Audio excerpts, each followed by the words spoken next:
देवी गंगा कहीं सातोटी पुत्र को नदी में भसाई देथिले।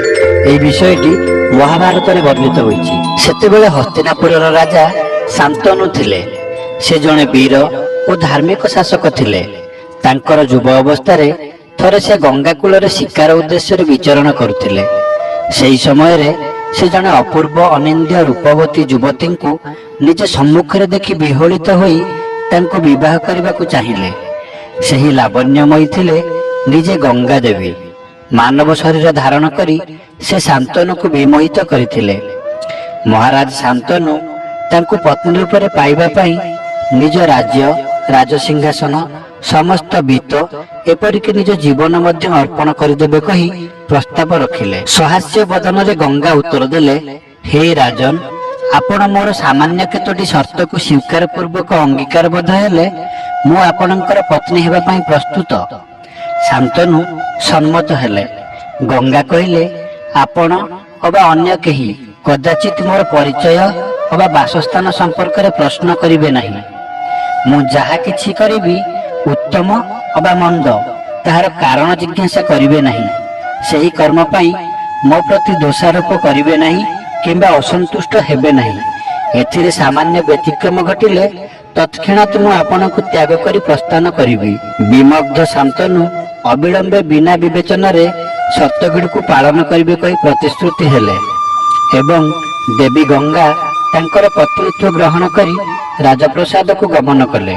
शांतनु और गंगा उत्तम पति पत्नी भाव सुखरे दाम्पत्य जीवन बिताई चलिले। समय क्रमे गंगा एक सुस्थ सुठाम शिशुपुत्र को जन्म देले। पुत्र लाभ आनंद रे राजा आत्महरा होई पड़िले। ठीक यही समय रे गंगा नवजातकटी को गंगा नदीर जलस्रोत रे भसाई देले।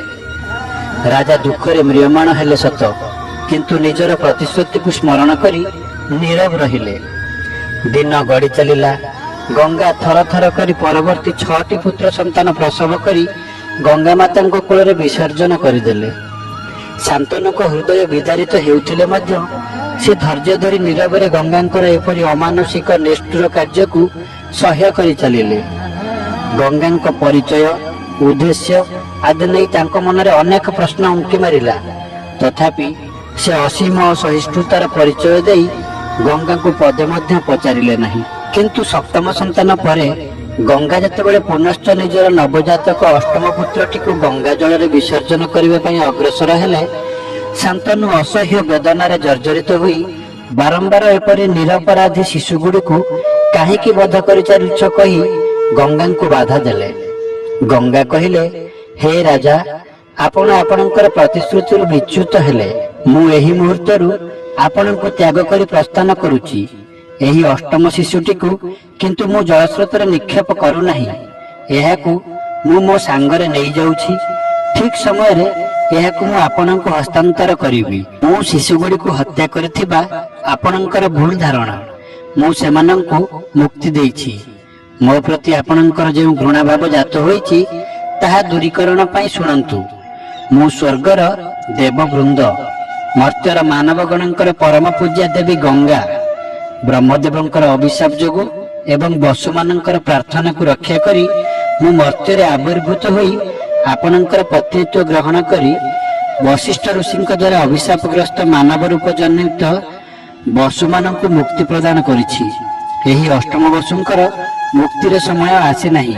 मु वर्तमान आपणक द्वारा भर्षित होई शापमुक्त हेली एवं स्वर्गलोक को प्रत्यावर्तन करुछि। राजा शांतनुंकर प्रश्नर उत्तर देई देवी गंगा कहिथिले, देवराज इंद्रंकर 8 जण भाई रक्षक थिले। एमानंकु वसु कहा जाउथिला। एही 8 जण भाई ऋषि वशिष्ठंकर गाई नंदिनी को तांको बिना अनुमति रे चोरी करिथिले। एही 8 जणंकर एभली कार्य देखि ऋषि वशिष्ठ क्रोधित होई गले एवं सेमानंकु पृथ्वी पृष्ठ रे मनुष्य रूप रे जन्म नेबे बोली अभिशाप देइथिले। एहा पर सेमाने ऋषि वशिष्ठंकु निज कर्म पई क्षमा मागिथिले।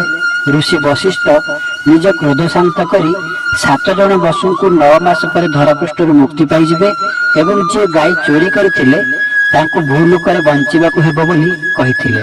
एहा परे 8 जण भाई देवी गंगांक पाखकु गले। धरापृष्ठରେ ଦେବୀ ଗଙ୍ଗାଙ୍କ କୋଳରେ ଜନ୍ମ ନେବା ପାଇଁ ପ୍ରାର୍ଥନା କରିଥିଲେ।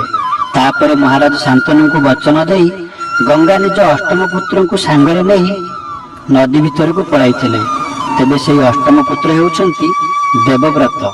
देवव्रतंकर अन्य नाम हेउछि भीष्म। बंधुगण, आशा करूछु आपन को भिडियोटी पसंद आसीथिबो। एही भली वीडियो देखिबा पई हम चैनल को सब्सक्राइब करंतु